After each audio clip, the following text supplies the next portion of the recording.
Yeah, it's me Awaz once again. Tupo kwenye episode ya 15. Karibu karibu sana, na kama bado hujafanya subscription kwenye hii channel, fanya hivyo. Hii ni Evo Forex Podcast. Tunapiga story. Lengo ni kupiga story, na ndani ya story it means tunajifunza pia. Leo tunaingia kwenye moja ya mambo yenye nguvu kubwa sana kwenye masuala mazima ya Forex. Ni news. Yeah. So kitu kigeni, wengi wanajua kuhusiana na news, sana sana kama ni trader. Watu wengi huwa wanaangalia chat kila siku, lakini hawajui kitu kimoja muhimu sana. Market haisogei kwa sababu ya mistari tu, inasogea kwa sababu ya taarifa sometimes. Yeah. Taarifa zinaweza zikawa za kiuchumi, maamuzi labda ya serikali, na hali ya kifedha ya nchi sometimes. Hivi ndivyo vinavyoendesha market. Muda mwingine unaona move kubwa inatokea. Sasa tujiulize, mimi na wewe, then mimi nitajaribu kuzungumza kwa kile ninachokielewa. News ni nini kwenye Forex? Nice question. Yeah.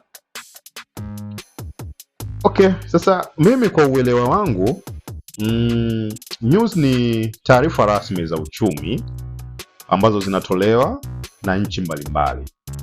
Mfano wa news ni kama vile, let's say labda interest rate, viwango vile vya riba, inflation, mfumuko wa bei, employment data kama vile NFP,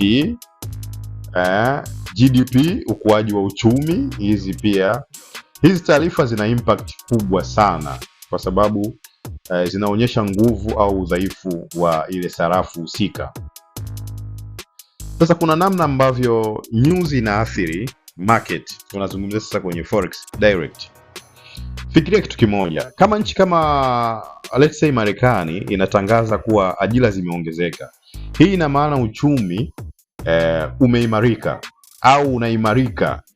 Matokeo yake ni kwamba dola ambayo ni USD itapata nguvu, na price itapanda kwa kasi sana ndani ya muda mfupi. Na pia unaweza kuona movement kubwa ambazo kawaida huchukua masaa au siku nzima, lakini kulingana na news basi unaona tu direct chuma inatoboa. Sasa kuna hatari kwenye news sometime.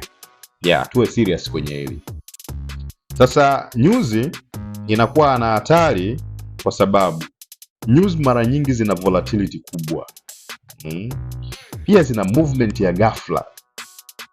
Na pia news sometime inakuwa ina manipulation, yani ina zile fake move. Mara nyingi utaona market inapanda kwa nguvu, alafu ghafla inashuka. Utajua kabisa hiyo ndio news. Hii inaitwa liquidity grab. Kwa wale ambao tumesoma liquidity grab, nimeweza kuielezea vizuri. Ile sehemu ambao watu wameweka stop loss zao. Watu wameweka stop loss zao, then na trader wengi wanaangukia pua hapa kwenye news. Yani matrader wengi wanapata changamoto sana kwenye haya masuala mazima ya news. Kwa hiyo kama wewe ni trader na bado unahisi news zinakusumbua sana, unaweza ukakaa pembeni pale endapo news inaendelea, au kabla baada ikishatokea unaachana, unaingia kwenye trade. Sasa nataka nitoe zile njia ambazo ni sahihi za kuzikabilia news. Kitu cha kwanza kabisa ni kuepuka news. Hii ni nzuri sana kwa wale ambao wanaanza kutrade, just kama nilivyosema hapo. Kama bado hujawa na experience, ni bora usitrade wakati news zinatokea. Subiri market itulie,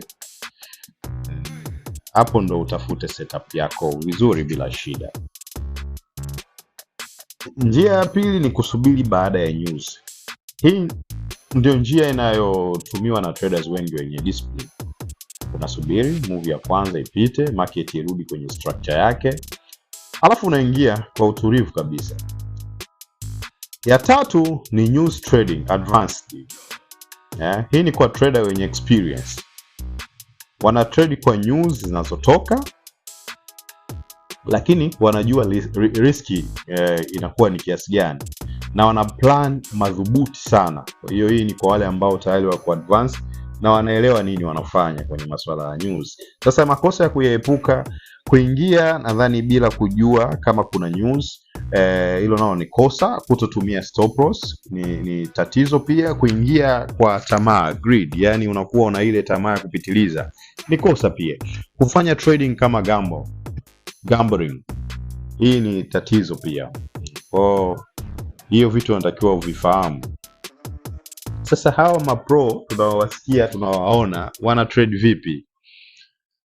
Kwenye news kwanza unaenda kuangalia kwenye economic calendar. Unajua mapema news gani zinakuja na muda gani, zinahusu currency ipi, zinatokea yani saa ngapi. Unajua kabisa muda huu ni muda ambao news inatokea. Hii inampa trader advantage kubwa ya kujua. Kwa hiyo ni hivi, news sio adui yako, ni tools. Ukielewa vizuri utaanza kuelewa kwa nini market inafanya move fulani, na hapo ndipo utaanza kuwa na na ile wanasema trader wa level nyingine, unakuwa pro na wewe. Sasa kumbuka kitu kimoja, kama ninavyosemaga awali, forex sio gambling, forex sio ya kubahatisha, ni kuelewa kinachoendesha market, na news ni sehemu kubwa ya hiyo movement. Kwa hiyo chagua njia ya hekima unapofanya maamuzi yako. Epuka subiri au trade kwa ujuzi, pia ni vitu muhimu sana. Kwa nimejaribu kuifanya hii episode iwe fupi. Fanya subscription kwenye hii account upate madini kama haya. Kwa hiyo nadhani episode itakayofuata nitazungumzia kuhusiana na sniper entry. Moto. Jinsi ya kuingia trade kwa precision ya hali ya juu. Kama umejifunza kitu leo, hakikisha unafanya subscription na usisahau kushare kwa wale ambao bado wana changamoto ya hivi vitu. Asante sana kwa kunisikiliza.